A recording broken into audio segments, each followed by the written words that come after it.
Hey guys, today I'm going to show you how to take screenshot on Samsung Galaxy S24 Ultra. Now I'm provide some method.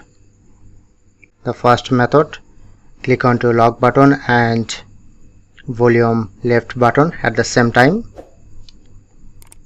Okay, just take a screenshot. Or the second method,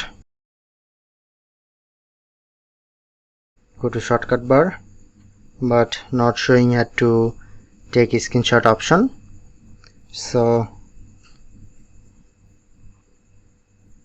do that. Click onto pen icon, click onto edit,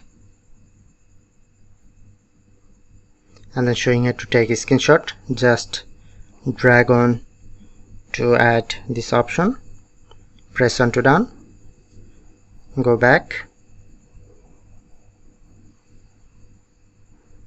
and then showing how to take a screenshot option, just click on, then showing how to take screenshot.